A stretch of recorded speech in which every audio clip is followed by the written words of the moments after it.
Ойбой, туғандар, өте қызықты шығарылыш болады оқшайды. Мұнан қараңыздарчы, жүзімдөй болып бішіп атқан еже малинаның дүйнөсүнө келдік.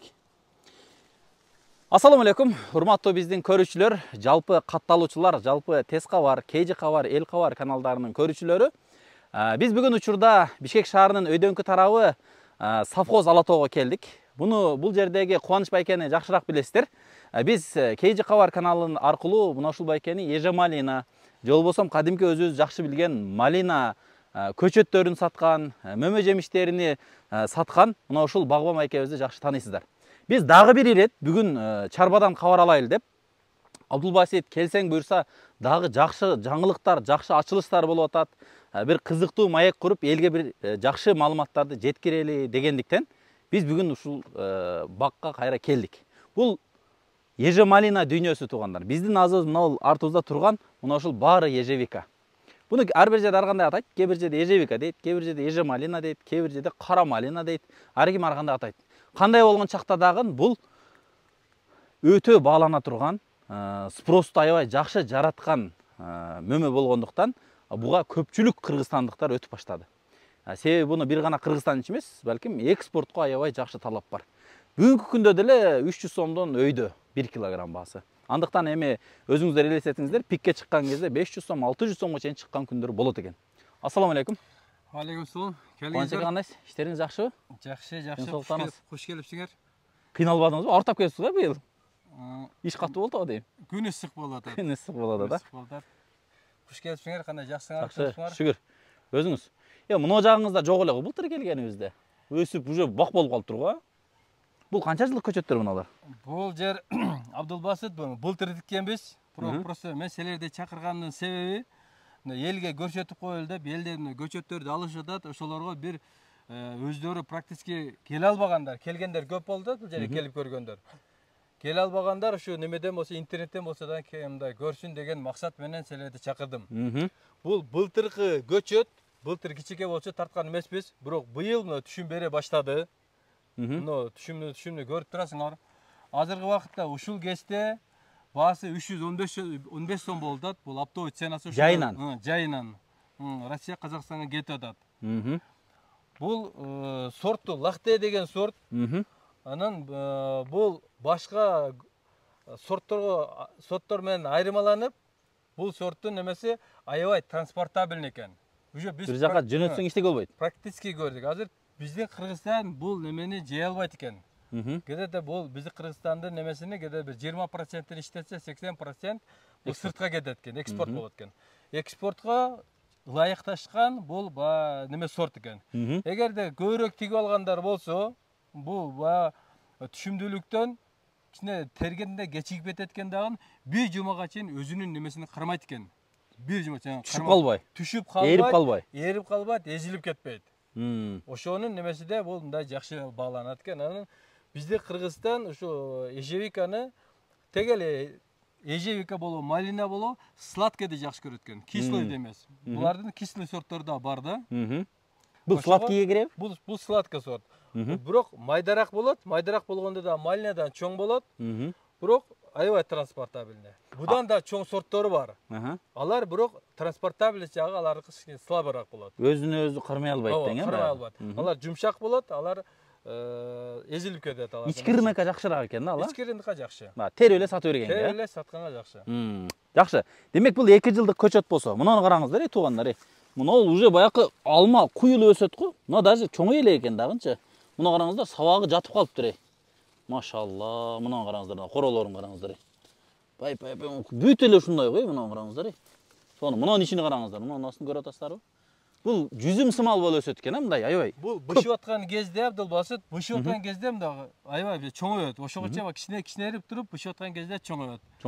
Анан сенин немең боюнча бул неме бир түп күчүнө киргенде уже 4 жылдан баштап уже күчүнө кире баштайт. 3-жылы баштайт, 4-жылга киргенде уже күчүнө кирет. Конкретно. Жетилди деп айтылат. Жетилди деп айтылат. Ошодон бул кеде 30 жылга чейин барат өмүрүчө. 30 жылга чейин. Бир түп күчүнө киргенде жакшынакай каралса, бу 20 килограммга чейин берет экен. Bir сезондо. Bir сезондо китеби боюнча. Гектардан 30 тонн деп айтылат да. Бирок 30 тонн бизде жок, ал болбойт. Ол Европанын шартында, Европанын шарты биздин климатка туура келбейт. Биздин бул жерде практикадагы болгон гектардан 15 тонн азыркы кезде бар. Болду. Ошо 4 жылдыктары. Бирок эгерде жакшынакай карап, үстүнү жаап, кышкысын агроволокно менен жаап, жазгысын затемняющий сетка менен жаап, жакшынакай караса 20 тоннго чейин чыгарса болот экен. Бизде. Бул уже практикаңызда өттү ушул нерсенин бардыгы. Жок, бул уже биз ошого алып келдик азыр. 15 тонн бар, бирок ошону биз дагы өстүрөлү деп азыр аракеттин үстүндө жапканы биз дайригечиликтерди көрдүк. Демек баягы жылдан жылга өнөр опут ашып атат. Ооба. Жакшы. Так, бул 2 жылдык көчөттөр дедиңиз. Былтыр эккениңизде мындай биринчи алды беле, алган жокпу былтыр? Былтыр эккенде биринчи алган, бирок мен былтыр эккенде түшүмгө иштегеним үчүн мен былтыр онда бойго иштегенмин. Жакшы. Көпчүлүк малина, эже малина тиккендер келип Кубанбайкеден малинадагы, ежевикадагы көчөттөрүн алсаңыздар, буюрса дальнейший кантип өстүрүш керек, аны кантип баякы жүдөтпөй, адам тергенде дагы, же болбосо баякы кантигенде жакшы мөмө алат, ошол бардык сырларын сиздерге мына ушул Кубаныч байкебиз айтат. Биздин мурдакы репортаждарда да көргөнсүздөр, мурда көчөт алгандар болсо, алардын бардыгы жакшы билет. Биз эми бүгүнкү күнү сиздерге көңүл бурдурайлы дегенбиз, мына ушул Лахтей сорту бүгүнкү күндө Кыргызстанга климаттык аябай жакшы отурукташа турган, жана тергенге дагы жакшы, мөмө жемеси өтө майда эмес, өтө чоң эмес, анан алыскы жолго, транспортко аябай жакшы туруштук бере ала турган мына ушул сорт экен. Бунун мөмөлөрүн бир сире көрсөтөм. Бир нерсени айта кетейин. Элден аябай көп суроо болуп атат, бул колючкасы барбы, жокпу деп. Абсолютно таза, бул колючка бир дагы любой жерде жок. Жок, таза. Мындай неме болгон эмес буларчы. Малинада эмес тең. Малинада эмес. Мына мону просто көрсөткөн эле, мына бул эртең тери бүткөн, эртең тери кетишкен. Мына бул мында немесин бир көрсөтүп коелу деп эле. Мен колго алып көрсөтөйүн сиздерге, мына колго алып мына. Мына эми көрүп турасыздар өзүңүздөр, Мынакей. Мына бармактай экен да, мындай четкенде, чоң адам бармагындай. Көрдүңүздөр, мына уже бир 5-6 уже бир эме болуп калат, мыжыгын болуп калат экен да. Көрдүңүздөр. Бун териш оңой элеби? Тергенде бул былтыр практикабыз көрсөттү, көрсөткөндө bir аял 273 банка тергенчен жетишти. Bir күндө? Bir күндө. Bu эртемен келет, обедти жейт, түштөн кечке чейин терет. Эртеменден кечке чейин терген эмес ушу. 273 банка. Эми бир банкаң жарым килограмм болсо, примерно бир 100 килограммдан ашык терип коюп турду. Бир адам ушундай катуу тергенде, ушундай терген эң максимум ушул болду. Дебейсизби? Жок, жегиле. Тере берип, Биз ушул жерде. Бирди терип, бияка салып бирди терип жеп. Баягы балыкчы балык жебейт, малиначы малина жебейт, алмачы алма жебейт дегендей да. Биз эми анча-мынча келип көрүп калабыз дагы. Урушатпы жегиле. Жеңиздер. Дыйканчылык бул. Мына, дамын айтайын сиздерге. Сонун. Мындай бир көзүң жумуп жесең, малинага да окшошот экен, бирок баягы карагатында дамы келбейм, бар баягы кара нерсе дагы карагатка дагы жакын. Бул аябай бышкан кезде ширин болуп кетет, Бул аябай дамы бир өзгөчө бир дам берет да. Өзгөчө бир дам. Малина деп деле айта албайсың, бир өзгөчө дам берет. Башкача дам да. Буну жеп көрүшүңүздөр керек. Эже малинада базарга барсаңыздар, бүгүнкү күндө өзүбүздөн өскөн, мына Бишкектен, Чүйдөн, мына ушул Кыргызстандан өскөн эже малина базарда эң мыкты сорт жана мыкты баада сатылат. Бул эми экспортко бизге караганда дагы кымбатыраак сатылат. Жакшы.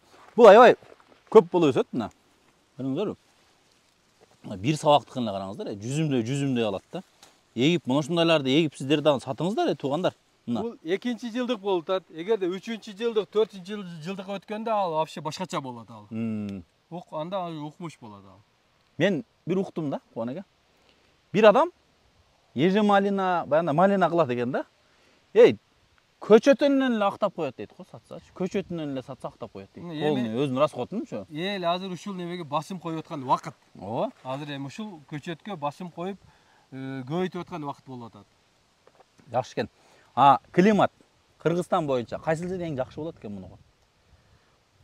Чүй өрөнү, мисалы үчүн, бир аз ысык болуп атат. Ысык болгондо эгерде биз затемняющий сетканы тартпасак, анда бул түшүмгө анчалык күч бере албай калат экен. Күн менен тартышып отуруп, түшүмгө анча күч бере албай калат экен. Эрте пишире береби? Жок. Чоңойбой калабы? Бир аз чоңой албай калат экен.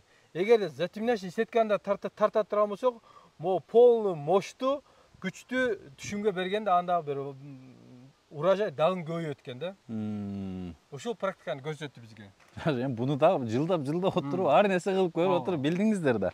Жакшы. Мына жерде яшикте канча килограмм чыгат азыр? Бул яшик эдеде азыр 3,5 килограммдан 3,5 килограммга чейин. Бул экспорттун яшиктер да эми, а? Экспорттун яшиктер булар. Ушул жерден эле терип өздөрү алып кетишет. Ооба, терип беребиз, алып кетишет. Алып кетишет. Жакшы. Эми мына ушул жумушту эмне үчүн кыргызстандыктар кылса болбойт? Эмне үчүн сиздер кылсаңыздар болбойт, туугандар? Келиңиздер, алыңыздар, консультация алыңыздар, келип мына ушул жерден ооз тийип көрүңүздөр, базардан баасын көрүңүздөр. Эми баягы пайда жок болсо, эл кылбайт эле да бул нерсеничи. Азыр көптөгөндөр өтүп атат. Өзүңүздөр билип турганда азыр экспортко бизден Кыргызстандан да спрос көбөйүп атат. Эртеңки күнү биз учурда билген спростон 2 эсе 3 эсе көбөйүп кеткенде анда уже кылганга жетишпей калат. Себеби бул дагы бир жыл эгет, карайт, кийинки жылга мөмө кире баштайт, туурабы? 3-чү жылдан анан уже жакшы мөмөнү алып баштайт. Дагы бир нерсе айта кетейин, басып бизден Кыргызстандын погодасыны мында бир Аллах берген экен да бизгечи. Биздин Кыргызстандан чыккан продукция, мисалы үчүн любой овощи, мисалы үчүн мына ягодалар бу дагы башка жака барып сатып келгендер айтат да, алып баргандар. Биздин Кыргызстандыкы баары туруп неме кылганда, аладыга караганда сапаты бир аз слабыраак болуп атат дейт. Бирок даамы жакшы болуп атат дагы. Ошо биздин даамы жакшылыгыга эл көнүп калган дейт, ошол жакта элечи. Кыргызстандыкы дегендечи, первый очередь алат, анан калган, мисалы үчүн Өзбекстандан барганда, Азербайжандан келеткен жакшынакай немелер, анан алардын немесин алат дейт да. Бул просто биздики бул климаттан болуп атат. Демек, буюрса эми мисалы даамын эми Кудай берди. Эми мына кебетесине, сорттун дагы жакшылышына көңүл буруп койсок, буюрса биздики көлөмү да жакшы, сорту да жакшы болуп, даамы да жакшы болсо, бирге чыгып кетиш оңой эле дейм. Ооба, убакыт өткөн сайын баягы стаж болуп, уже биз акырын билет экенбизде кандай кылганда жакшы болот. Жакшы. Азыр экрандан алыстабаңыздар. Дагы мына жаныбыздагы бул Кубаныч байкенин негизи эксперименталдык талаалары көп бул жерде. Жаңы келген көчөттөрдү саталардан мурда бир сыйра отургузуп, мына ушул өзүңүз эле көчөтүңүз болчу, а? Бул өзүнүн эле көчөт эле. Бир сыйра башка жака эгип көрдүңүз, а? Демек 2 жылда результат ушундай алып атат. Буну менен Кубаныч байкебиз 2 жылда мына ушинтип алат деп бир көрсөткүсү келип сиздерге бир кыскача бир көрсөтүп коелу дедик. Азыр алыстабай туруңуздар. Дагы көрсөтө турган көчөттөр, дагы башка нерселер бар. Көрсөтө берели анда. Абдулла, сиз мынагы көчөттөр бул башка сорт. Бул дагы ежевика. Бул Лох Нес деген сорту. Аты көп экен да булардын. Баягылар Лахте деген сорт. Бул Лох Нес деген сорт. Бул жерде 1,5 гектар бар. Мына көрсөтүп койсоңуздар болду. 1,5 гектар. Бул экспериментпи же мурда эгип жүргөн немеңиз? Эксперимент кылып тиктик, монча. Бирок бул практикадан өткөн неме. Мына азыр мына 1,5 метр болуп өстү ушул убакытта. Бул дагы күзгө чейин дагы өсөт. Буюрса бир 2 метр ашык өсөт. Быйыл күзгө чейин. Ооба. Мөмө алабы быйыл? Быйыл түшүм алды бир аз. Бирок мен түшүмдөрдүн алып салдым. Мен мына роско иштеп атам азыр. Өзү күчкө киришти. Ооба, роско иштеп атам. Бул эгерде өзү күчкө кирсе, эмки жылы ушу быйылкынын түшүмүнө бир эле шагынын бир эле бутагы берип коет. Охо. Ошого мына көрүң, бул жерде азыр мына карап көр, мына просто мен 5-6 бар экен, элдерге көчөт алгандар көп да, ошолорго мындай көрсөтүш үчүн мен мындай тартырып атам. Бул карап коем мына 1, 2, 3, 4, 5, 6, 7, 8, 9, 10. 10дон ашык болуп атат да, карасаң. Буну бардыгы байланабы же эге бирин алып таштайсызбы? Жок, бардыгын бул эмки жылга ушул бардыгы жетет деме. Берип баштайт, жетет, ооба. Эмки жылга уже андан көбөйсө мен азайтам анда. Күч жогото баштаса. Ооба. Эмки жылга уже жетерлик, уже түшүм бергенге уже немеси бар да азыр убакыттачы. Түшүнүктүү. Буну подпленка тигипсиз, а? Буларды мен подпленка тиктим, себеп бул чөптөн таза кармаш үчүн, анан жумушту жеңилдетиш үчүн. Коркпой арасына фреза сала берет экенсиз, да? Коркпой арасына фреза саласың, мына абсолютно мына таза турат. Анан жумшак турат, мына салафан кылганда асты жумшак болот экенде, могу тамырдын чоңоюшу жакшы болот экен. Капельный асты. Полный капельный болот. Ол нымды салафан жакшы сактап берет да. Нымды жакшы сактайт экен. Анан мына дагы бир маселе элге көктөгөн немеси жакшы болот экен. Муну карасам мына бир ятта Свет башкача да, свет. Мына карасаңыздар, жашылдын свети башка да. Мисалы, бул иммунитет неме? Иммунитет күчтүү болгондон кийин мына бир оору жок да, мына кара. Абсолютно бир саргарган жосо бир неме жок. Бүт бары бирдей светте и жакшырака калың болуп турат немесичи. Иммунитетти жакшы сакташ керек да. Бул биринчи жолу подпленка тигип атасызбы? Биринчи жолу подпленка тигип атам. Анан мисалы үчүн көктөгөндө карап коем. Мында бир рядтарда мында салыштырып көрсөң, жакшы көктөгөн. Почти 90% бар да. Мына караңыздар, 90% бар. 90. Мына буягында караганда рядты кылдыңызбы? Мына карасаңыздар туугандар, линия болуп отурузду. Бул жагына дагы линия, бул жагына дагы линия болуп тур да. Эртең баягы Павловняга окшоп бүт ряд шахматный көрүнүп калат экен да эртең. Шахматный көрүнөт, анан бул чапканда, тергенде, ортосунда тракта жүргөндө жакшы болот экен да. Эсеби дагы билинип турат. Ооба. Эсеби эңилген эсептели. Жакшы. Мына туугандар, мына быйыл биринчи жылдыкын эле караңыздар мына. Быйыл. Бул үзбөй калган окшойсу мына. Бул жа чымчыктар калтырдыңызбы? Чымчыктардын ырыскысы ал. Бирок эгер мөмөсү менен калтырып койсоңуз, бул уже кийинки жылга күчүн жоготот да бираз. Уже мөмө бере баштайт, Бираз күчүн жоготот. Ошон үчүн мен роско иштеп алышым керек болот быйыл. Бул Кубаныч аке, мына бирөө барбы, бир шагычы. Мисалы, бир шагы азыр мисалы 1 метрден 1,5 метрге чейин өсүп тур дең. Бул бир шагы канча метрге чейин өсүшү мүмкүн? Нормальный күчкө кирген кезде. Быйыл эге дагы күзгө чейин өссөк, бул где-то бир октябрдын башына чейин өсөт да болчу. Октябрдын башына чейин өскөндө эгерде ушул темпте жакшынакка карап турсам, витаминдерин берип 2,5 метрге чейин барат. Бир шаг 2,5 метрге барат. Китебинде канчага чейин барышы? Жок, ал где-то 5 метр, 6 метр болот. Ал күчүнө киргенде. Яман пул экен дейт туугандар. 5-6 метр болсо пул узарып кете берет экен да, караңыздар. Бул 5-6 метр болсо мынау көчөт наркы көчөт жакка чейин жетип калат экен да. Жетип калат. Буну сеткага азыр отургучтун кереги жок да. Бул зымга тартыштын. Буларды азыр быйыл мындай эле өстүрүп алсам, эмки жылы буларга полностью сетка зымды байлам, шпалераны көтөрөм и үстүнү жабам. Сетка менен жабам. Жабылат. Демек, жылдан жылга ыкма өзгөрүп атат дең. Ыкма өзгөрүп атат. Уже кандай кылганда лучше болот деген вариантты издеп атабыз да. Жакшы болуш варианттарды изилденип аткан убакыт болуп атат бизде азыр. Жакшы. Сизден мурда көчөт алган, баягы мурдадан сизди таанып жүргөндөр менен бүт ушу опыттарыңыз менен бөлүшүп турасыз постоянно? Андайлар мына селекел таткандан бери шүгүр жакшы, канча деген киши кече деле келди, Таластан келди, Акшыдан келди, Сокулуктан келди. Күнүнө адамдар келип көрөт. Бул жерде мен бар түшүнүгүмдү айтып атам. Көчөттөрүнөн алып атат, заказ беришип атат, үйрөнүп да кетишип атат, и пайдаланып да атышат. Постоянно связьда болуп турасыз. Постоянно связьдамын. Жакшы. Сиздерге да кеңеш берет элем. Негизи ар бир иш опытту талап кылат туугандар. Кээ бир адам 10 жыл, кээ бир адам 15 жыл опыт топтойт. Бирок ошол опыттын ичинде бул бир банкрот болот, күйгүзүү болот.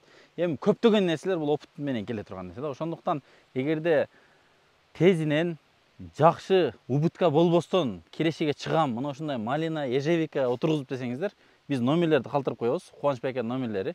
Түнү күнү чала бересиздер. Биз ушул каналдан көрүп чалдык элек, Абдулбасит менен чогуу тарткан экенсиздер десеңиздер, Бишкек шаарынын өйдөңкү тарабы Ала Тоо совхозу бир Көк Жардан көп болсо бир 7-8 км чыкса керек. 8 кмде чыгат. Келсеңиздер, Кубаныч байке десеңиздер, мына ушинтип эксперименталдык тала, клубника, быйыл малина дагы баштаган окшойт, Клубника дагы баштады. Клубника дагы баштапсыздар. Негизи малина, ежевика аябай мыкты адис. Көп жылдан бери тааныйбыз. Ошондуктан келип өзүңүздөрдүн кеп кеңешиңизди сурасаңыз болот. Дагы эмне жаңылык болду? Бир нерсени айтып кетейин. Ушуну мен мында бул жерде немесин бүтүрөлү. Бул азыр неме?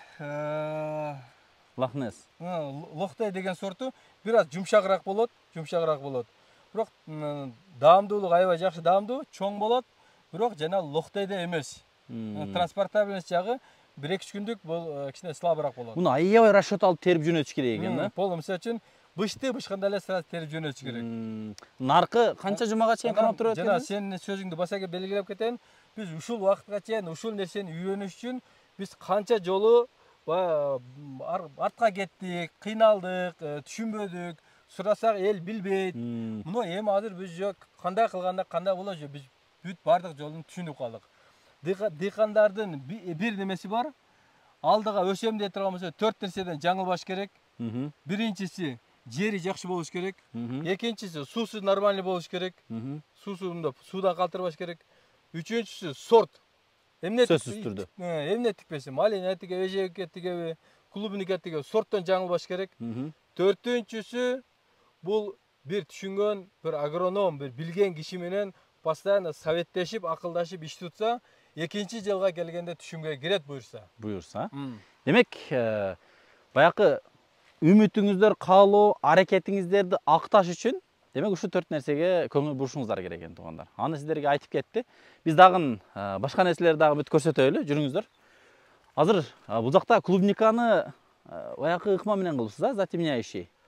Мына үстүлөрүнө бүт сеткаларды тартыпсыз. Бул эмне сорт клубника тикиңиз? Бул жерде альбион менен клери бар. Клери. Бул эми бул жөнүндө выпусктар көп, өзүңүздөр да көрүп жүрөсүздөр. Биз азыр сиздерге дагы ежевиканын үстүнө мына ушундай сетка тартылып эксперимент башталып тур. Ошонун да бир сыйра кичине кабар берип коелу. Жүрө бериңиздер. Так, бунун ичинде эмне эктиңиз? Бул жер Абдулбасыт бул мына клери деген сорту. Ылдый жагы альбион деген сорту.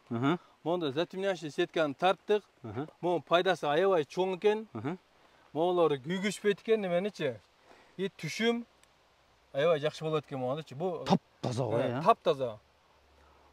Бу менетти талап кылат экен. Эгерде ооруду карабасаң эле оору түшүп кетет. Ошон үчүн биз мына абсолютно бир баягы ооруган немеси көрүнөт. Саргарган, кураган нерсе жок. Кураган.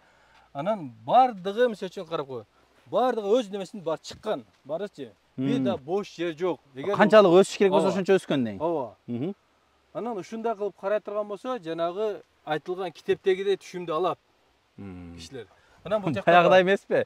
Баягы жер болсо эле эгип койсоң эле бар жок өсө берет деген. Жок, андай эмес. Бул жакта монда рассадалар бар. Охо, көчөтпү биягы? Охо, туугандар. Бери келсеңиздер, эң кызыгы биякта экен. Биягыда, Келиңиздерчи бери. Бул бардыгы көчөтпү? Бул жерде көчөттөр, клери, альбион деген мына. Муналар уже почти даяр болуп калды. Бул жагы көчөттөр. Моголор уже 1 саатта 1 мүнөт өзү полный пыл кылып туруп сууну чачтырат автоматика. Башта бербей, чачып башта бербейби? Саат келген болсо баштай берет. Саат келген болсо баштайбы? Саат келген болсо баштай берет. Так, буну саткылыктагы бул көчөттөр? Булар полный саткылыктагы көчөттөр булар. Канчадан азыр эми бир көчөтү? Бир көчөттүн үчтүгү 20 сомдон. Үчтүгү 20 сомдон. Ооба. Бул өзүңүздүн көчөттөрдөн чыккандар? Бул өзүбүздүн көчөттөрдөн чыккан. Местный. Ата мекендик өндүрүш дең. Ата мекендик өндүрүш. Ошол жактан биз алып, анан бул жактан азыр жөө көчөттөрдү чыгара баштадык. Жакшы. Бул көчөттөрдүн привознойлору канча сом турат негизи? Канчанын тегереги турат? Привознойлору жөө башка бир компаниялар алып келди, 25 сомдон деп 25, 30, 25 сомдон 40 сомго чейин. Сиздер элге 20 сомдон жетсин деп атасыз. Ооба. Оптум алгандарга скидка бар. Оптум алгандарга бир аз скидка болот. Канчадан бу жерде көчөт бар азыр? Бул жерде где-то бир 50-60 миң көчөт бар. Охо, жетет экен демек, жетет. Бир гектарга канчаштык көчөт жетип калат? Бир гектарга 50 миң көчөт кетет. 50 миң көчөт. 50 миң көчөт кетет. Демек 1 гектар кылыш ар биринин эмесин эмес, мисалы бир 5 сотик жерге кылат көбүнчөчү. Бул клубника, бул көчөт аябай көчөтү бат боло турган неме, мисалы үчүн быйыл тиге турган болсо, эмки жылга уже 10 сотик тиксе, например, 10 сотиктен 60 сотик, 70 сотикке чейин көбөйтө алат. Өзү элеби? Өзү эле. Көчөтүн кийинки жылы көчөтүн чыгара алат. Демек баягы баштаганда кыйналып калбаш үчүн бир 10 сотик, 20 сотик алып алып баштап, кийин өзү көбөйтүп алса болот экен. Кийин көбөйтүп алса болот. Булардын эмеси аябай мына бат көбөйөт. Жакшы. Бул альбион клери экөө тең бар, Альбион клери деген, клери деген ранный сорт болот. Альбион бул уже күзгө чейин бере турган сорт болот. Жакшы. Эми кеңирээк консультация болсо телефон номерден чалып, келип, жеринен сүйлөшүп, акчасын баалашып, өзүңүздөр алып отурсаңыздар болот экен. Жакшы, бул быйылкы жаңылыктарыңыз күчтүү го. Эми өзүбүз үчүн да, эл үчүн да иштеп атабыз. Жакшы. Шүгүр. Азаматсыз, өтө сонун. Мунун бардыгы мээнет да, туугандар. Мунун бардыгы мээнет. Мындай шарт кылбаса өспөйт. Баягы биз илгери баягы жаштыкта 10 штук чөй жаап келип берсе, кой берип коесуң эшикечи, өлүп калат эле го. Көрсө аны баягы эменин ичинде, яштын ичинде жылуу кармап, чоңойтуп, баягы тоок болгончо чоңойтуп анан эшикке койбош керек экен да. Ошого окшоп, мунун бүттүгү баштан өткөн да муналардын бардыгы, Ооба. Ушинтип карап, чоңоюп, уже күчүнө киргенге чейин ушинтип караш керек. Анан уже поляга тигиле берет, Ооба. А бунун тигилиш жол жоболорунда полный үйрөтө бересиз өзүңүз, Бүт бардык нерселерин кийин ошол убакта айтып кетем. Сону не туугандар, өтө сонун болуптур. Жүрүңүздөр. Урматтуу туугандар, мына караңыздар. Эсиңизде болсо, bundan 1 жыл мурда мына ушул талааны көрсөткөнбүз, ежевика. Быйыл келсек, жаңылыктар болуп, мына үстүлөр жабылып, байланыш эмелери дагы, системалары дагы башкача. Bundan да бир кабар алып коелу деп, азыр мына ушул рядка кирдик. Bunun бардыгы мына ошо сиздерге видеону көрүнүп аткан бардыгы бул бир талаанын ичинде. Бирок баягы бөлүп эксперимент болгон үчүн ар эмени эксперимент кылып жасашат. Азыр мынаны сиздерге мурда тааныш эле, бул көрсөткөнбүз. Бул системалар дагы, мыналар эмелер дагы тааныш. Бул жерде болгону быйыл сетка тартылыптыр, көрдүңүздөрбү? Кубан ака, быйыл сетка тартышыңызга эмне себеп болду буга? Быйыл погода аябай өзгөчө болуп атат, ысык катуу болуп атат. Ысык катуу болгондо ожог болуп кетет экен түшүмдөрү. Эрип кетти абы? Ожог болуп, эрип кетпейт, просто бир жагы күйүп калат. Күн тийип турган жагы күйүп калат экен. Эгерде моундайда болсо, түшүм урожай дагы чоң болот экен дагы. Күйбөйт. Күйбөйт экен. Мунун пайдасы аябай чоң экен. Мына ушунун баарына жаап чыктыңызбы, Зерикбей? Баарына жаап чыктык, бирок кыйын деле эмес экен. Мисалы үчүн бир улоону алсаң, бул бир улоону бул жагы 8 метр, бул жагы 50 метр болот экен. 2 рулон менен бүтүрүп коет экен. Бул кыйын деле эмес экен. Мондо же шпалеранын үстүнө, зымдардын үстүнө эле мындай таштап кетет экенбиз. Бул кыйын деле эмес экен, бирок өзүнү бул 3 жылдык гарантиясы менен берген. Бул өзүнү өзү мындай актай турган эле нерсе экен да. Мына бир жагы мисалы үчүн кышкысы монтип биз үшүк алдырдык. Кышында аябай катуу суук болду. Бүт эле нерсени алды негизи, Бүт эле нерсени алды, ошонун ичинде бонундан алды да. Мен үйүнүм жанында ушунун немеси бар, дикии бар, колючкасы менен. Ошону карайм жазда. Значит, ошону алды, значит, башка нерсени алды да. Дикийди урган болсо, аны деле алат дейсиз. Ошо дикийди албады, значит, буларды да албады да. Ошодон эле неме кылам да. Ошо дикилер да полный кетти. Ошол үшүктөн калган түшүм эме ушулар болуп атат. Машалла, мына Үшүктөн калган түшүм бул түгүндөгү түшүм болуп атат да, жерден чыккан түшүмдөр. Кийинки. Кийинки. Эгерде үшүк албаганда анда түшүм үстүндө болот эле да, бүт бардыгы. Нар жактарына караганда бүт куюлуп калды. Азыр демек баягы астындагы жаш бутактардан алыптыр, баягы үшүктөн кийинки бутактар экен, Үшүктөн кийинки чыккан бутактардан алып калды дагы. Ошол бул только астында болуп атат да түшүм. Жакшы. Демек, быйыл дагы терип атасыздар да үшүктөн кийин эле бирок. Бүгүн эле терип кеттик, жана эле терип кеттик мына. Мен жана айтып кеткендей, мына немесини эл көрсүн. Бул лахте, лахте деген мына азыр жана мен айткандай 20 сантиметрден 50 сантиметр деген ушул мына карасаңар. Жаңы көчөт, жаңы шагы. Жаңы бутактар ушинтип чыга берет мончо.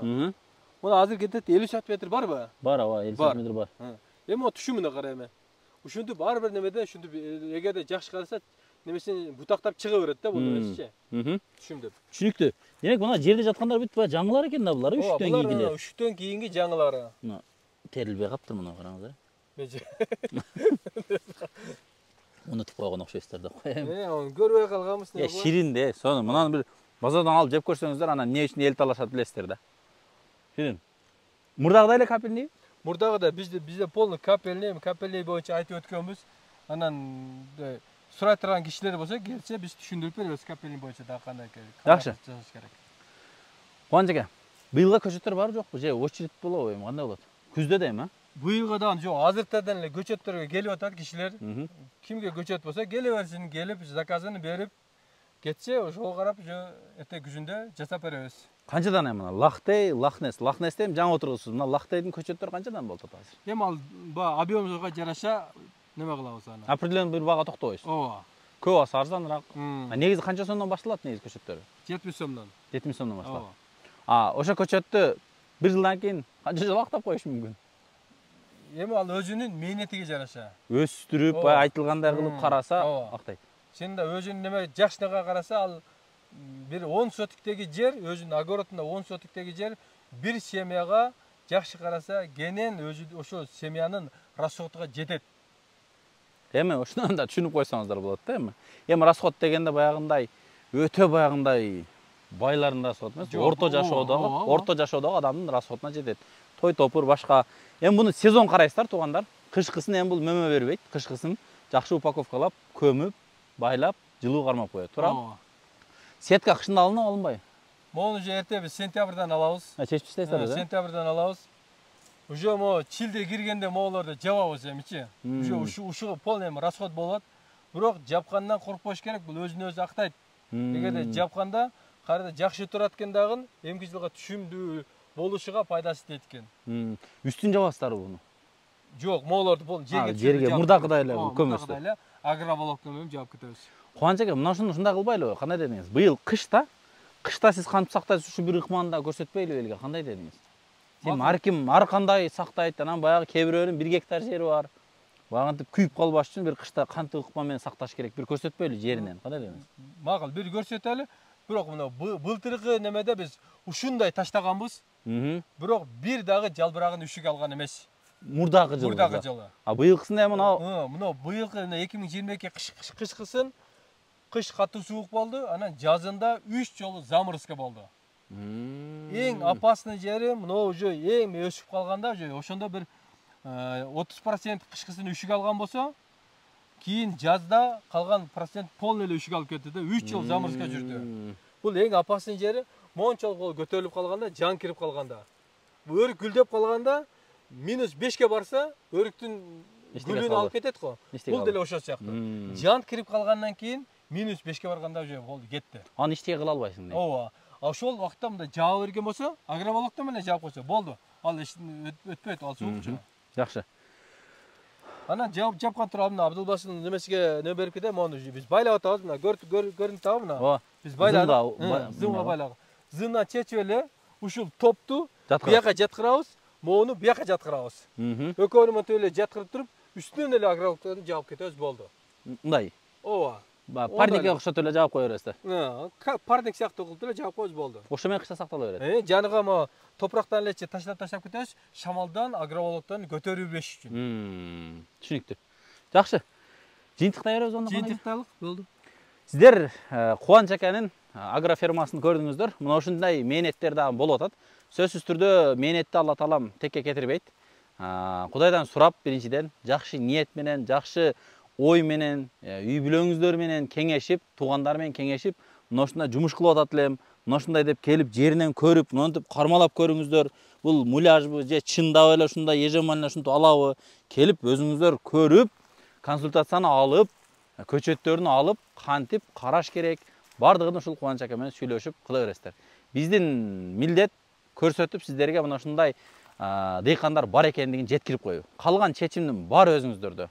Көчөттү кайсыл жерден аласыздар, анысына биз эч кандай айта албайбыз, бирок Кубаныч пакетин ала турган болсоңуздар, дальнейший кантип караш ыкмаларын баарын сиздерге үйрөтөт.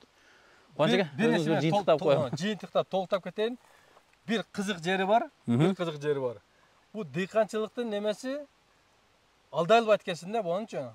Бирок өзүң алданып калат экенсиң. Эгерде мону сен 50% внимание берип карасаң, 50% түшүм алат экенсиң. 100% внимание берип карасаң, 100% түшүм алат экенсиң. Анан мен уже өзүң ойлоп туруп эле мен жакшы карадым деп туруп карабай койсоңчу, бул сени алдап коет экен. 50% эле түшүм берип калат. Ошого полный внимание берип караса, баалы элемгегин жер жебейт дейт. Элемгегин жер жебейт, ооба. Ошондой болот экен да, мончу. Внимание сен канчалык берсең, ошодон өзүңдүн вниманияңды билип алсаң болот экен да. Азыр эми сизге ушу кыштан калып, мына ушундай өсүп аткандар дагы мыналардын бардыгын актап кое береби? Актайт, сөзүгө жараша немеси бар. Эми жакшы дейт туугандар. Бул эми эл эмгегин жер жебейт деген бекерден эмес. Мына ушундай болсо да астынан чыгып аткандарды да карап, бул эми күзгө чала берет, бул ушулап бүт барып бышып бүтөт буюрса. Күзгө чейин, Жакшы. Эң жакшы жумуш бул дыйканчылык туугандар. Себеби Кубаныч байке айткандай, өзүң мээнет кыласың, мээнетиңе жараша кайта берет. Эми бул жерде гектарынан 100 000 таап калышыңыз мүмкүн, гектарынан миллион да таап калышыңыз мүмкүн. Эми интернет айдыңында сиздер көптөгөн жаңылыктарды, дыйканчылык боюнча жаңы ыкмаларды бүт окуп көрүп атасыздар. Мына ушул нерсеге бир кирип, от башыңыздар менен кирип көрсөңүздөр, буюрса мына ушундай натыйжаларды аласыздар. Анан Кубаныч ака айткандай, жер перди даярдап коюп, 30% внимание менен бир аз эле расходтуп койсоңуздар, анда жыйынтык деле ошого жараша болот экен. Сизге да рахмат, Кубаныч ака. Ассаламу алейкум. Тынч болуңуздар, баардыгыңыздарга Кудайым берекесин берсин. Ийгилик сизге да,